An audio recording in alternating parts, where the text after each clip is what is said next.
I'm Marcus Smith, and this is Constant Wonder. Join us as we quest for the awe and wonder of knowing we are part of something infinitely larger than ourselves. We can hear through our fingertips, through our hands, and in fact, there are about a dozen different touch receptors in our fingertips, many of which are receptive to at least some frequencies of sound. That idea of listening and doing nothing else but listen, I think is really powerful. I've tried to dedicate concerted time to listening and listen definitely more than once, to listen to numerous times to the same piece, which if you do that over and over again is really quite extraordinary. He took the time to listen and ask me to tell the stories over and over again until he understood all the intricacies. Today on Constant Wonder, we circle back unapologetically to the lifelong challenge of listening to our world with exquisite attentiveness. So many of our guests have addressed this theme, attentiveness being vital to the steady journey of this podcast from one episode to the next. And I've just shared excerpts from previous episodes, 3 different voices, 3 distinctly different modes of listening, just to exemplify how listening can happen in a variety of ways. Listening may be physiological, like the finger's detection of vibrations in nature. It may entail the beauty or meaning we sense in the musical arts. And careful listening may also require diligent and empathetic receptivity to somebody telling their own story. For instance, how might one best listen to a cancer patient's story, or even that of a Holocaust survivor? We've investigated all these modes of listening in the past, and it's important here for me to emphasize, across the board, when it comes to the act of listening, here on Constant Wonder, we will always consider facets of the topic beyond the raw physics and basic neurology of how our bodies process sound waves, although that's amazing too. Wonder transcends scientific charts and diagrams. It pulls us into the realm of things ultimately inexplicable, yet perfectly real and deeply compelling. I'm delighted now to acquaint you with yet another guest who has honed and refined his personal practice of being attentive to wonder in the world. You're about to hear an expert listener, somebody who's actively involved outdoors as a recordist who specializes in acoustic ecology. Join me for a sampling of what he's been able to hear, sounds that he's captured and preserved, and along the way, I'll be sure to fold in some remarkable scenes from his own life story.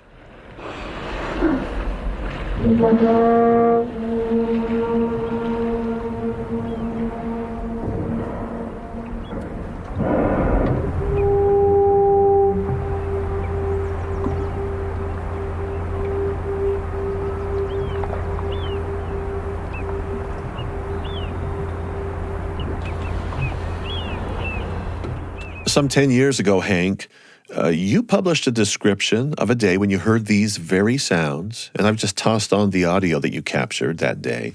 I thought I'd spring it on folks cold, though you know exactly what's going on here because it was such an unforgettable event for you. These 2 animal recordings you made out on Glacier Bay. And I'd like to share, before we get going in our conversation, just 4 sentences that you have written about what happened. So here goes in your very own words. Imagine Louis Armstrong with lungs the size of a Volkswagen and a trumpet the size of a hollow cedar tree. Now imagine Louis pouring every hour of practice, every Smoky Hall performance, every ounce of his huge soul into a single pure note, set free over a mirror-calm sea. That's the sound that occasionally lifts from the nose of a humpback whale on a late summer evening.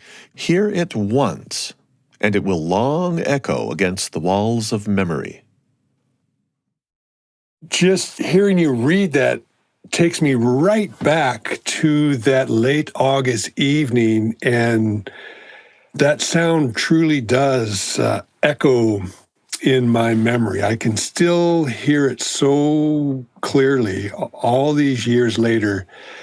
Such a magic evening. I shared that evening with my daughter, who was in the boat with me, and we had been up in Glacier Bay for, I don't know, maybe 10 days, just recording sounds. And just everything about that moment was so magical. It was just perfect. There were no other boats, no planes. The water was flat. Hank Lentfer, I'm bold enough to assert, is a close equivalent of what the Japanese call a living national treasure. Now, that's a designation of honor for somebody who has mastered the intangible nuances of a specific art and then works to preserve and promote that art form for the good of society and culture. Now, Hank would almost certainly blanch to hear me call him that, but I'm going to stand by it because of his unflagging, heartfelt work in conserving and celebrating unspeakably beautiful sound pictures and sound stories he collects out in the natural world. Hank Lentfer's own life story hinges on a deep desire he's harbored throughout his life to help and bless the earth in grateful reciprocity for it helping and blessing him. Recording the sound of a humpback whale in Glacier Bay is but one example of the meticulous work that he has done as a sound recordist. But what a glorious sound he captured, even on just that day alone. I'd been recording long enough that I was always on the lookout for the perfect natural amphitheater to hold and reverberate any given sound. So for a bird, that might be really small. Say for a loon, it might be a tree-lined cove. For this critter, it was a body of ocean with bedrock walls lifting up 1.5 miles apart. And that turned out to be the perfect amphitheater for this huge sound. And it was just one whale and of a group of maybe 10. And they were excited and feeding, and they would come to the surface and blow, blow, blow. And then this one whale would make that sound, and then they'd go down, the world would be quiet, and that sound would just reverberate.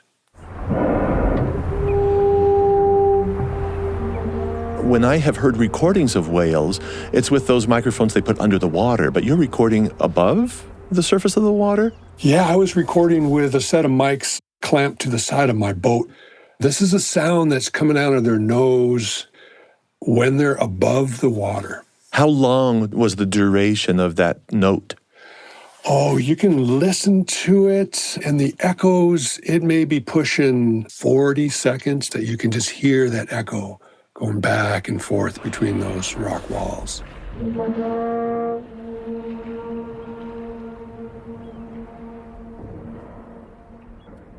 Hank Lentfer and Southeast Alaska seem inseparable. It's exactly where he wants to be.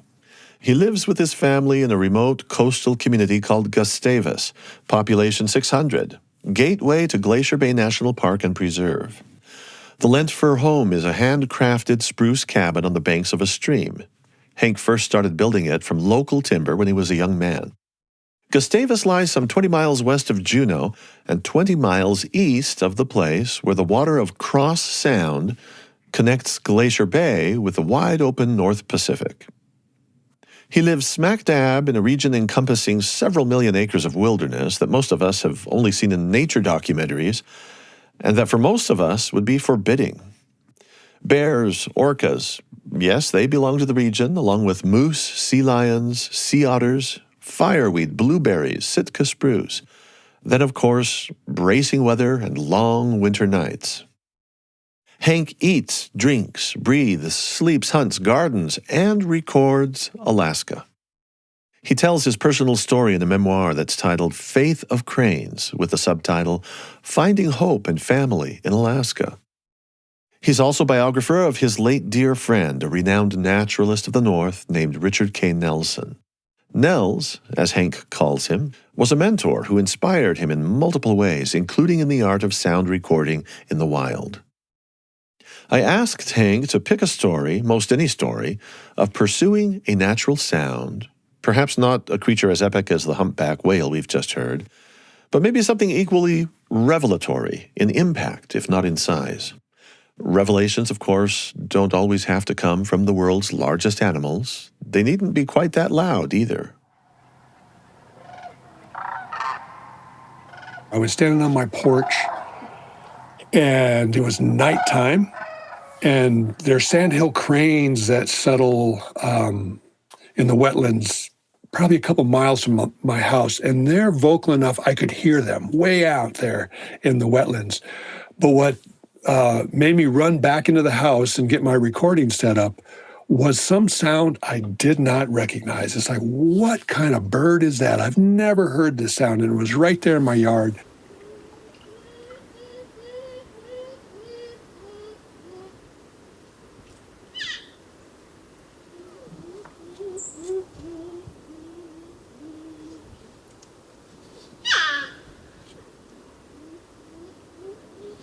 This bird just squawking and squeaking, and the whole time I have no idea what this is. This is after living in the same place for decades. So I turned the microphone on, and I later listened to it and shared it with another bird expert in town who said, no, that's a porcupine. It's not a bird. So there you go, right? I'm still learning what my neighbors have to say. And Nels and I would have those experiences too. We'd be out kayaking with our headphones on, and we'd hear a big sound, obviously made by an animal, and neither one of us would have any idea what it was. That was so amazing to realize this place that I thought I knew. I had no idea what all these animals had to say or which animal was even saying it. In that same article of yours I read from earlier, I should say here, it's titled 10 Sounds That Make You Feel More Alive, and it appeared in Orion magazine.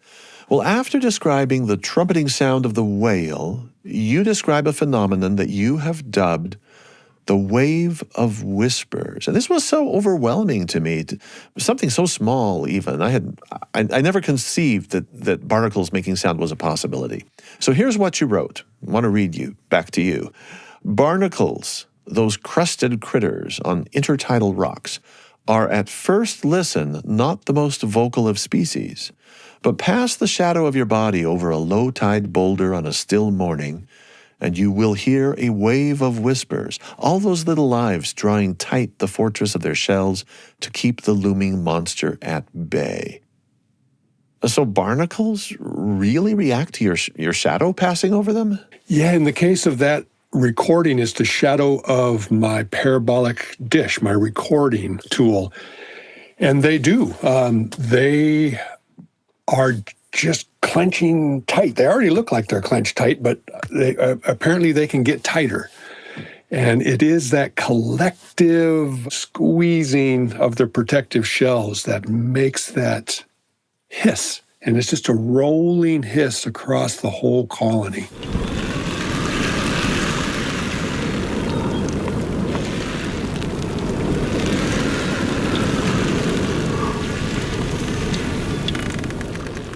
Were you surprised by it? Yeah, the first time I heard it, I wasn't even sure what it was. You just walk past like, did I really hear something? And you got to come back and put your ear closer and go to the next rock and then run up and get the recording equipment so I can listen even more acutely. And then sure enough, they're making this big sound. So they have to be able to perceive light somehow to know that they should close up. You talk about this bear eating them, which I didn't know they do. Apparently they munch the crustaceans or smash them with a paw. They lick the messiness off the rock. How close do you have to get to capture the sound of smacking lips of a bear on barnacles? Well, fortunately, this recording equipment, this parabolic dish, is like listening through a telescope, so it increases the distance. For that recording, I was in a kayak offshore of the bear. I was probably 50, 60 feet from the bear. And just being that close heightens the focus. Just such a magnificent animal. And you can actually hear something crunching between its teeth. It's a really wonderfully intimate encounter with such a powerful animal.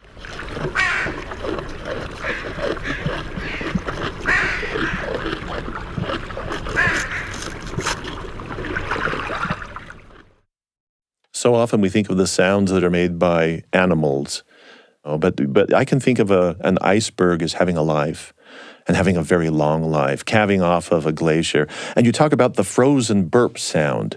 This is apparently, as little pieces of the iceberg are now melting, little bubbles that have been trapped for eons inside this ice are escaping. You call them atmospheric burps from another time bubbling by the bow of your boat. Is that a frequent sound for you?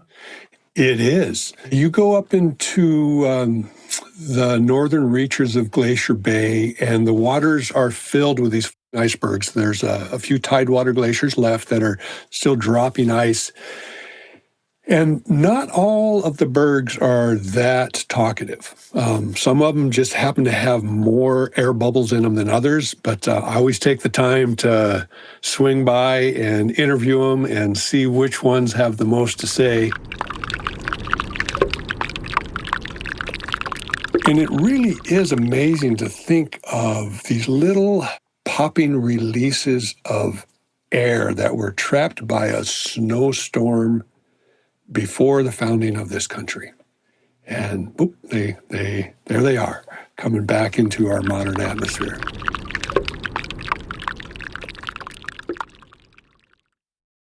Hank Lentfer wasn't a city boy who one day left civilization, following the siren song of the North, the call of the wild. From age 6 months, he was already nearly as far north in America as a person can go without a boat. Life for him actually began among the skilled indigenous stewards of the Arctic called the Inupiat. His first memories are from one of the most remote and physically challenging places you could ever be, in the northernmost town of the entire United States, 330 miles above the Arctic Circle. My earliest life memory is a really powerful one, and I'm sure that's why it stuck. We lived up in Utqiagvik, which is the very northern tip of Alaska. And we were up there because my father was a polar bear biologist. I moved there when I was 6 months old, so my earliest memories are up there on that sea ice. And we joined the rest of the village in springtime going out to the edge of the sea ice where a crew had killed a bowhead whale. And the whole village goes out and gets on a rope to pull this massive animal out of the water up onto the ice.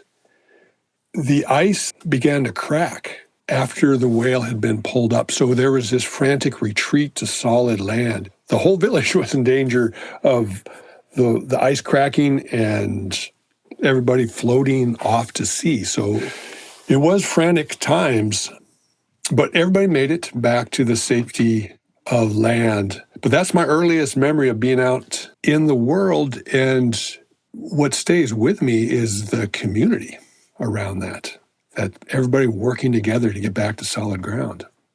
Do you know if the whale was saved? Did they lose that creature? I know the whale did not float off because there was a big multi-day party, and I remember eating a part of that whale. Hank's family of origin was comfortable in wild places. He heard from his father, Jack, how early on in his career, when he first had a chance to go to Alaska in the 1950s, it was like a dream come true. And Hank developed his own love for the place as well. There was still a place on this planet with this much wild country. It was a big draw for him, and I fell in love with just, I think the power of big, giant, wild landscapes is you very quickly feel very small.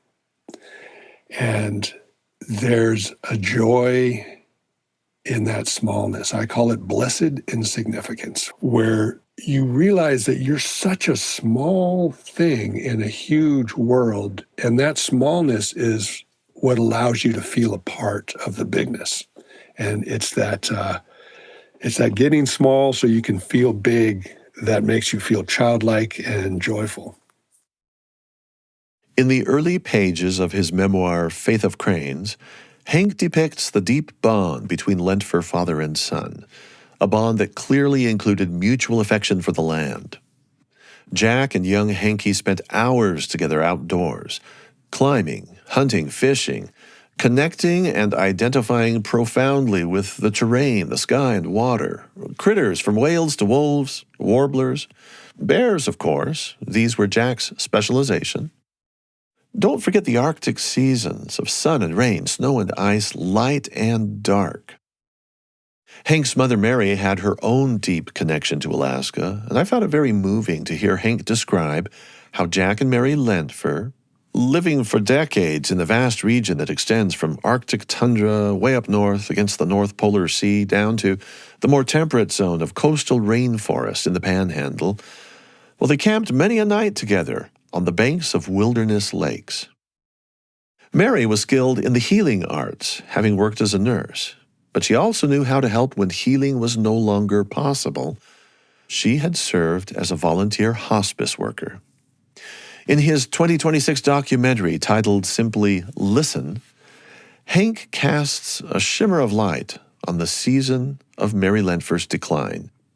Poignantly, he depicts how our human auditory sense can sometimes offer a bridge to the past, even after dementia has severely compromised both memory and communication. My conversation with Hank was taped 3 months before his mother's passing, and the debut of his documentary, Listen, came 1 year after that. My mom hasn't spoken a word in over 2 years now, so the unraveling of her mind has left her stuck in this place beyond language. So she's in a wheelchair, unable to speak. She recognizes me when I come in the room, and I get this wonderful smile, and she'll reach out and touch my cheek when she sees me. Hank described to me how much functionality Mary had lost toward the end, but also what she apparently had retained. And what she seemed to have held on to was a meaningful connection to music, to nature, and the music of nature. Here's Hank speaking in early 2025. Her ears work, it's just her mouth that doesn't work. So I put headphones on her and play things for her. I will play the top songs from 1948 when she was 20 years old and cycle through, and every once in a while I'll hit on one that just lights her up. So that song, Hank Williams' Lovesick Blues is one of them. She must have had a really powerful experience around that song. I got a feeling called the blues, oh Lord, since my baby said goodbye. Lord, I don't know how to do. All I do is sit and sigh. Oh Lord, that last long day. And I'll play some of my recordings, and there's a few of those that light her up as well.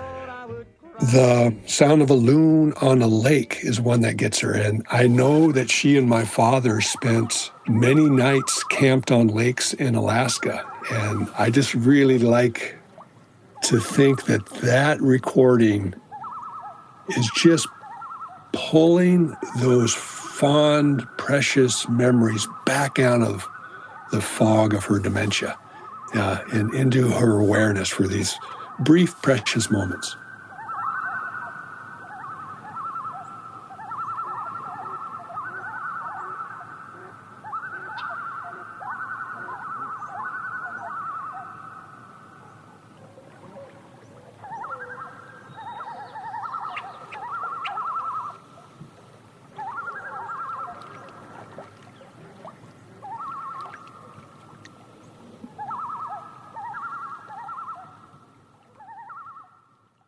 Our lives, Hank has written, are embedded in a rich sea of sounds. The rich diversity of sound, music and wind, laughter and birdsong, sobs and sea surf, poems and snowfall, stories and crane calls, guides us through our lives and holds us in place as surely as gravity keeps our feet pinned to the spinning earth.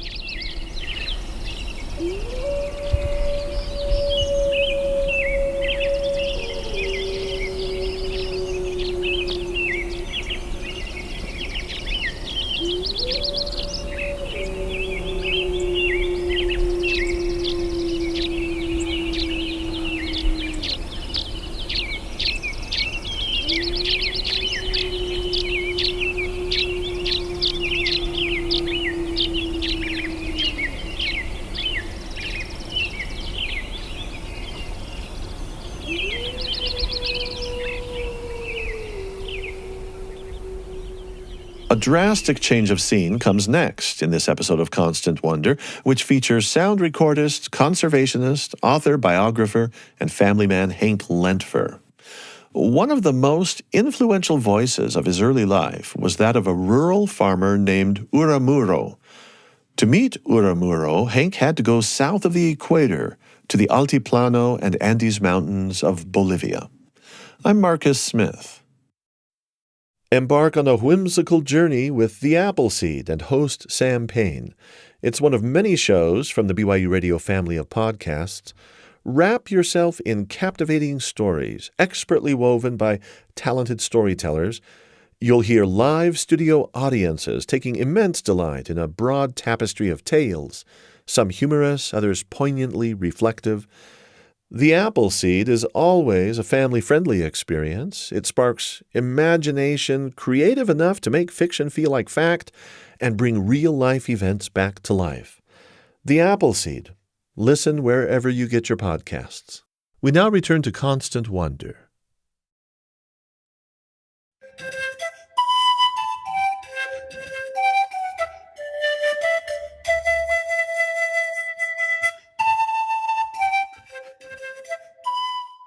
Young Hank Lentfer and school were a bit like oil and water. You probably know this type of kid, or maybe you were one yourself.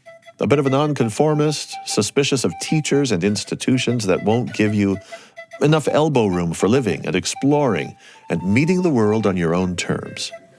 So going to college didn't have any real appeal for him, at least not at first. I graduated from high school in Juneau, Alaska, and I had it in my brain I was going to be some kind of world traveler, and so I went to South America for a year as an 18-year-old.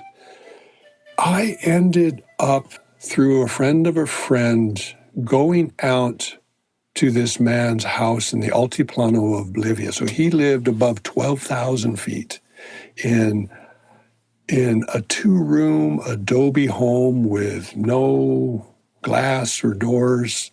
No glass in the window openings and no door. Uramuro, is that how you say his name? Yes. And he had a flock of sheep. He had 2 cows that he used to pull his wooden plow when he planted potatoes. And I lived with him and his family and helped plant potatoes. I was fascinated with his life. He was fascinated with mine. I showed him pictures of where I lived, the radically different landscape filled with trees. His had vegetation no higher than your knees. And he asked one day how much it would cost to come visit me. And I told him the price of a plane ticket. And he laughed and realized if he sold all of his sheep, both his cows and his bicycle, maybe he could come and visit me.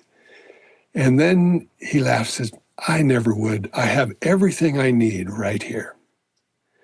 And for a young American man to encounter somebody who is so truly satisfied with what he has and by my standards had next to nothing was a great gift for me as an 18-year-old. And I carried that gift home, realized that all the things my culture told me I needed to live a satisfying life, maybe that wasn't true. Maybe I didn't need so much.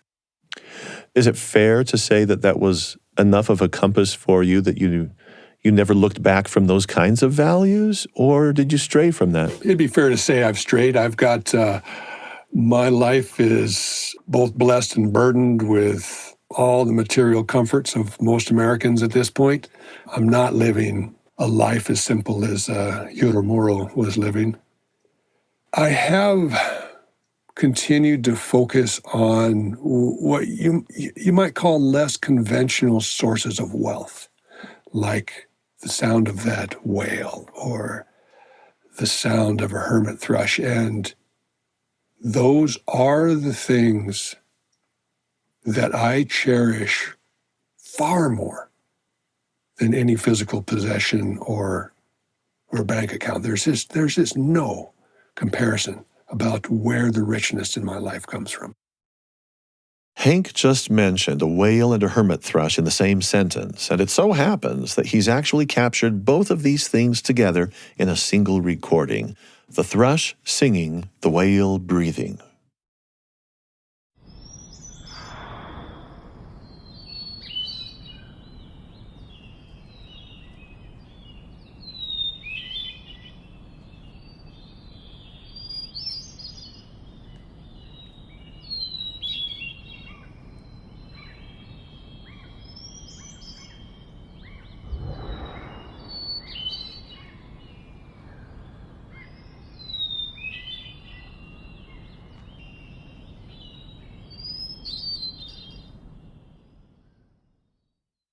There was something I heard you say, I think it was probably on YouTube, talking about modern conveniences. It had to do with a description of sound moving around the planet Earth, because as the sun rotates, morning marches across the globe and makes its own circle. And the songs of morning birds and other sounds will follow that morning wave. Would you tell us about that? Because this is one of the rich things you're talking about, the wealth you're talking about. As I got into recording natural sounds, I very quickly got directed to the beauty of the dawn chorus. In Alaska, in the summertime, that dawn chorus comes early. The sun rises early. So my buddy Nels and I were setting an alarm in our tent to wake up at 2:33 in the morning, because this symphony of sound would begin, full 30, 45 minutes before the sun actually broke the horizon. So we would be up to catch this amazing crescendo of bird song triggered by the rising sun. And that wave of sound would travel over the top of us, and we would record it. And I did that enough times, and you just begin to visualize, it's just moving on. And if I could travel at that same pace, I could stay in the dawn chorus as it moved across North America, and then stay in it as it moved across Europe, as it moved across Russia. And then it just keeps wrapping around. And it's a song that has been going on since life evolved. It's never ended. It's a single, never-ending chorus of gorgeous music conducted by the sun. The music that this planet offers so freely and continuously is such a beautiful thing. And to fully hear it, you cannot help but be grateful to be alive on a planet that is producing something so gorgeous.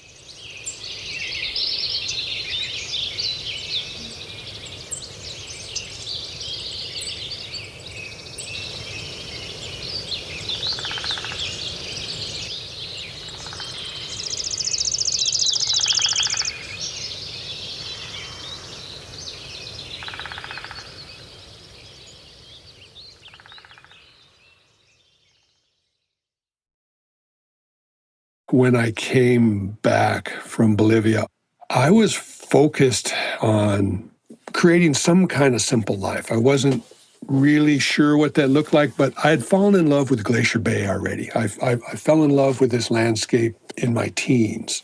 I knew that's where I was going to land. And I did. I landed a job with the National Park Service the day after I finished my undergraduate degree. I bought land, and I began the process of building a house when I was 25.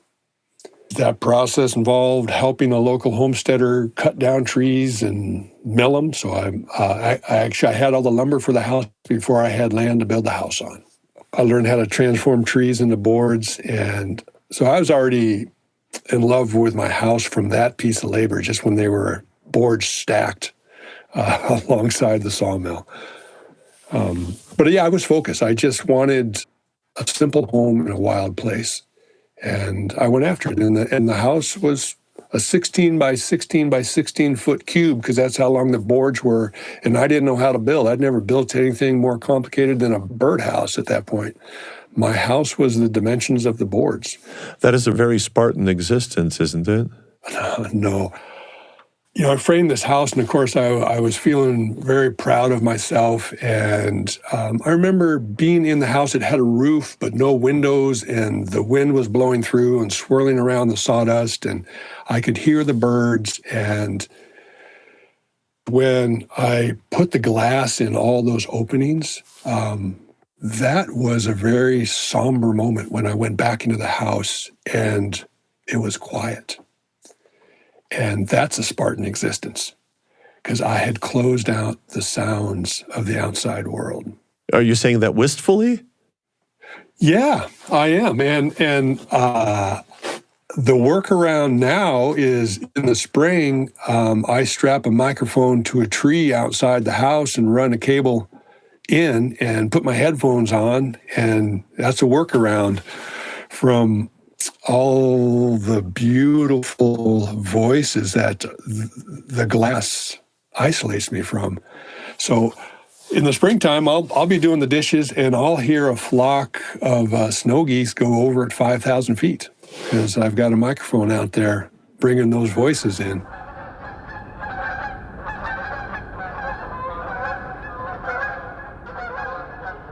I want to talk with you about Frank.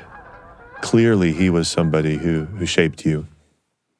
If he were still alive, he'd be my father-in-law. He is the man who introduced me to Anya, who I've been with now for 38 years. He had a strong sense of place, which resonated with me. He, too, loved to go to the woods, and he invited me on a hunting trip and invited his daughter on the hunting trip, and that's where we first met. He was a philosopher. He gave me his time. When I walked in the yard, he would step away from his desk. He worked at home as an architect and would always give me his time. And we'd have cookies and talk about whatever was on my mind. And he drowned in front of the house. Anya was, I think, 26, and I was a couple years younger. So it was, as my wife said, it changed the color of her world when she lost her father. And right now, I'm sitting in his bedroom, because his wife is in memory care next to my mom. So there's so many ways in which he's still so keenly with us. Anya and I encounter him very clearly, as I do with my father now, in the woods, when we go back to the woods. Can I just ask you a little bit more about that? Because one might take that metaphorically. It's a beautiful phrase. To encounter them in the woods and they're gone. Is there anything more to say there? Oh, there's lots to say on that, Marcus. Frank and my father were deer hunters. My father taught me to hunt. Frank taught Anya to hunt. Before we ever met, we were climbing ridges across a single valley from each other, following our fathers on these hunts. And Anya and I continue the tradition. And the hunt is really the spiritual center of our annual cycle. To take the life of another animal and to have it physically sustain you makes you keenly aware of the profound gift of every calorie we take into our bodies. It's a gift from the earth. And it's in that remembering that every bit of our life is possible because of somebody else's life.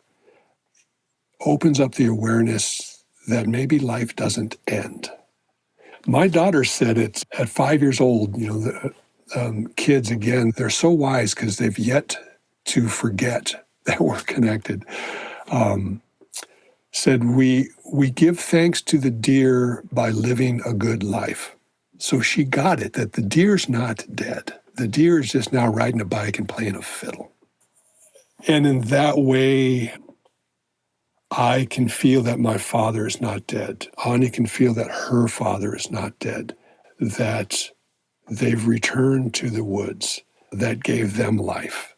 And when we return to the woods, we can remember that endless cycle that we're all wonderfully a part of, where we don't die. We change forms. I've never been hunting. It's a world apart from my experience. And I'm trying to imagine myself now approaching it with the same sense of reverence, awe. So the idea that it's a holy, would you use that word? Is it holy to participate in a hunt in this way? There was a time, it was probably in my late 20s, 30s, where the hunt got hard for me. Pulling the trigger on such a beautiful animal began to make less and less sense. I was pretty despondent about what humans were doing to the world. We were just, and we continue to just obliterate so many other beautiful lives. And we so often do it without even acknowledging what it is we're paving over. So I came to view myself and my species as an ugly part of a beautiful world. That mindset made the hunt really hard because, going out and killing a beautiful part of a beautiful world just became hard for me. I honestly still struggle squaring these, what feel like conflicting truths. I fundamentally believe we are a beautiful part of a beautiful world, and without even knowing it, we are at an increasingly accelerating pace, obliterating thousands of beautiful voices and beautiful lives. I think what enables that violence is the absence of knowing that we're obliterating a beautiful part of ourselves. Who am I to decide that this beautiful critter should quit living today? So I struggled with that equation, and I wasn't able to square the equation until my daughter helped me realize that the deer wasn't dead, and I had to accept that I was as beautiful as the deer. And that was a big spiritual push for me to truly feel that. But that was yet another of the many amazing gifts of the deer. We all are. I don't believe it's possible for humans to really be less beautiful than the most beautiful thing we've seen. We are a beautiful part of a beautiful world. That is a spiritual opening. So any experience or insight that lifts us out of who we are and how we fit in the world is a spiritual experience for me. And hunting does that powerfully every fall for me and my family and the whole circle of people that go to the woods and receive the gift of the earth. As you listen to Hank's philosophy here, remember that I was visiting with him as somebody who doesn't hunt, can't even imagine doing it. And maybe you're like me. So in just a moment, I'd like you to hear how Hank brought me many miles closer to understanding his perspective. I was able to find resonance with what he's expressing through a memorable phrase, amnesia factories. I'm Marcus Smith, and you're listening to Constant Wonder.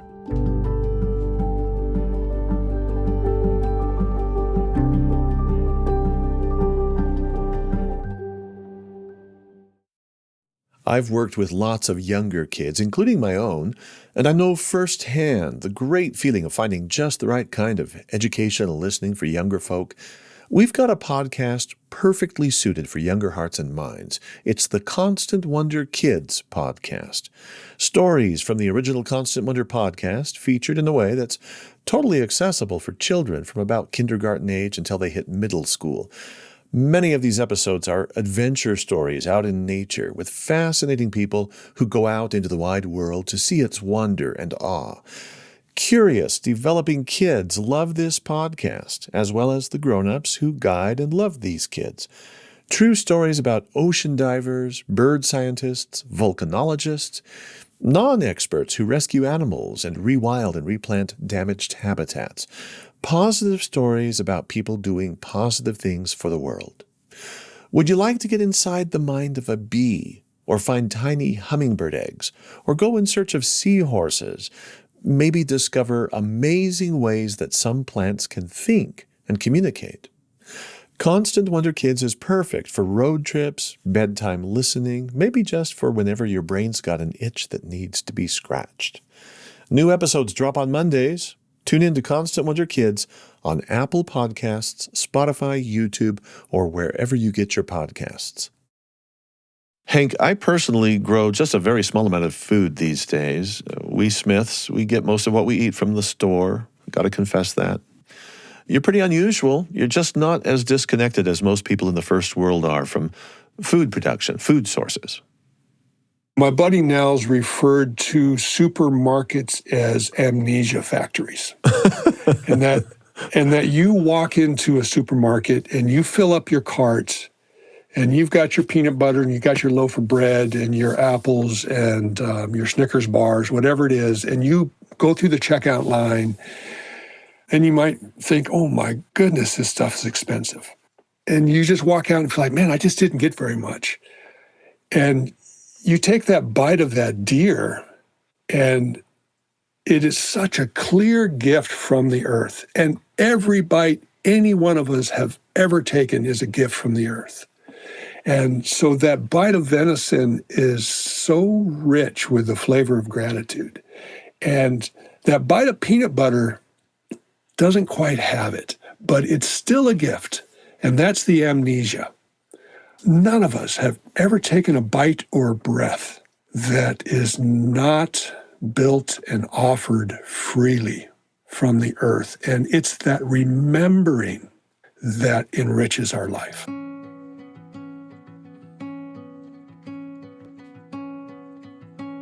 Now here's a paradox.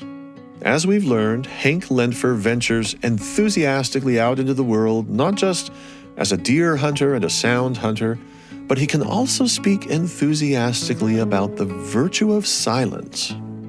At one point in our conversation, I brought up Annie Dillard. That's a writer I've come to know as somebody exquisitely observant when it comes to the natural world. She speaks in praise of silence, yet sometimes she seems in a state of considerable bewilderment because of it. My brief mention of Dillard, whose shot to fame came by way of her book, Pilgrim at Tinker Creek, elicited from Hank a few words on the power of sound's opposite, the absence we call silence. Hank is unusually attentive to the ways silence can affect us for the better. I have no patience to sit quietly on a cushion somewhere. But I am drawn to go outside at 3 a.m. with my recording equipment and get as close as I can to a bird. And let's say it's a hermit thrush, one of the most gorgeous voices on the planet. I get close. There's no rain, there's no wind, there's no planes. I hit the record button.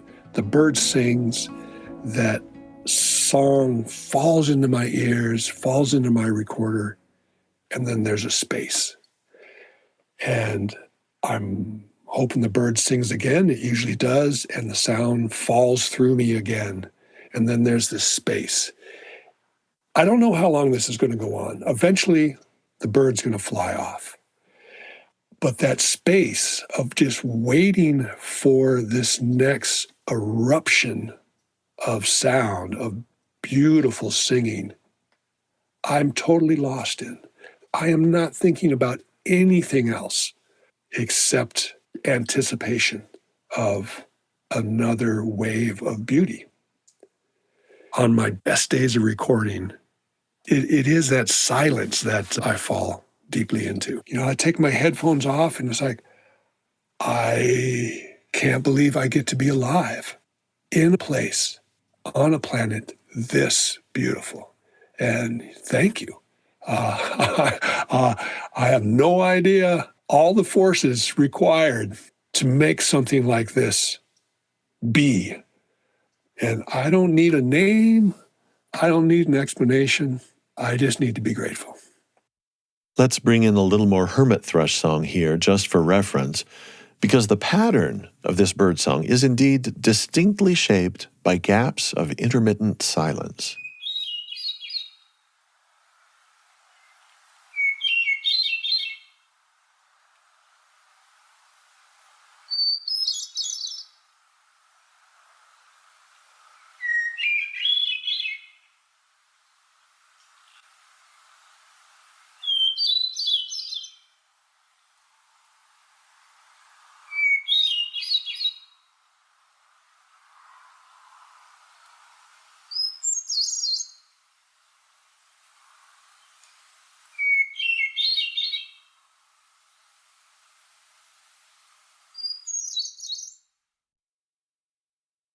It was Richard Nelson, or Nels, whom Hank knew as a big-hearted mentor who got him hooked on this whole business of recording nature. Even with his big heart, Nels took us humans to task. "We've fallen deaf," he said. "These voices are trying to call us back awake in the world so that we can heal our broken relationship to it." Hank credits Nels with what he frequently calls his acoustic awakening. Before that, Hank says, there was nothing wrong with his ears, other than neglect. But Faith of Cranes pivots on another awakening, and this has to do with recovering the ability to see and hear not just non-human nature, but ourselves as good. Are we humans a beautiful part of a beautiful world? This memoir is a confessional piece. It depicts a man who had been deeply reluctant, even opposed, to ever becoming a parent. He thought having offspring made no sense, given the myriad of modern ecological concerns, but that all changed for him. He's already mentioned his wife Anya, her father Frank, his parents Jack and Mary, and you've also heard a little bit about his daughter Linnea, who, by the way, has now grown into early adulthood. She, for sure, is one of the biggest teachers in my life. And reluctant father probably doesn't even cover it. I was convinced I didn't want to be a father. Selfishly, I was like, my life was going pretty well. Why disrupt it with some little creature that needs its diaper changed? But more darkly, I was at a point in my life where the world doesn't need more humans. So I'm not going to bring another one into it. Fortunately, my wife felt differently. Anya is a family physician. She's just a walking heart. She just cares for people. That's what she does before she ever entered medical school. And she's actually retired now. And she just goes and finds people's babies to take care of. That's who she is. And so it's no surprise that this is a profession that really found her. She didn't go so much seeking it. The profession found her. So it made perfect sense that she wanted an opportunity to focus all of that caring into her own child. She brought me along for the ride, to make a longer story short. And it was such a transformative thing for me in so many ways. When Anya became pregnant, I was forced to realize that in the next 8 months before this critter came into our lives, there was nothing I could do to give our child an ecologically stable planet. There was just no body of work I could keep throwing myself at. So I was forced to ask the question, what is it that I do have to offer this child? And I was pretty despondent at the time, pretty disconnected from my own joy. And I realized I could not give my child something I did not have myself. So I had the homework assignment of recovering my own joy before this critter was born.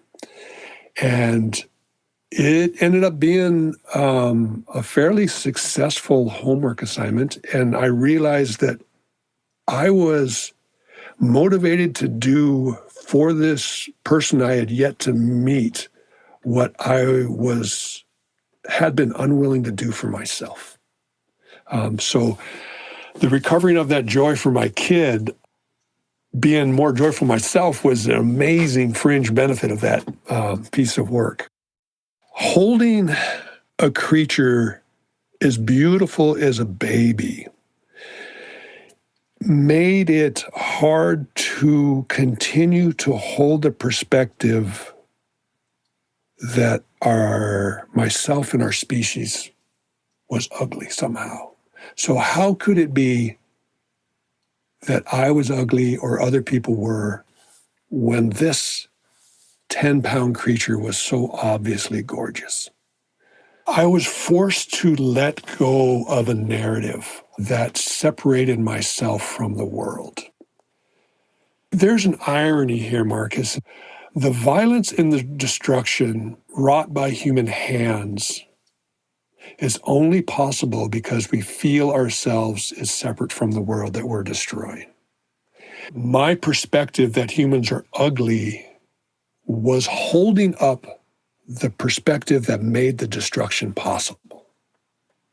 So my life's work now is about finding the stories and the sounds and the voices that chip away at the delusion that we are at all separate from each other or this world.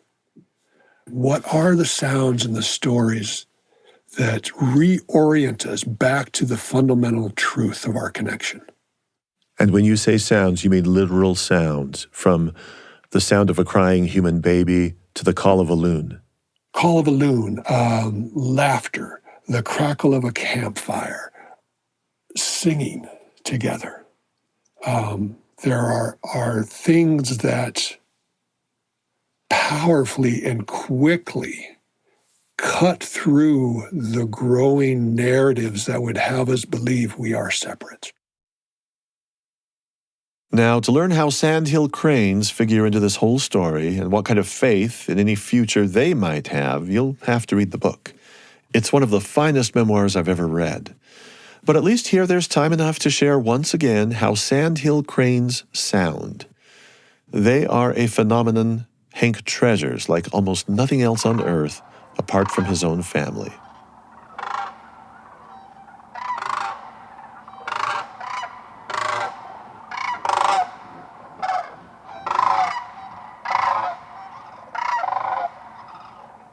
Hank Lentfer is author of Faith of Cranes, Finding Hope and Family in Alaska. You can hear more of his audio and learn more about his work at hanklentfer.net. This episode was produced by me, Marcus Smith, with assistance from Lydia McElroy and Jess Scoville. Sound design was by Trent Reimschissel. Constant Wonder is a production of BYU Radio.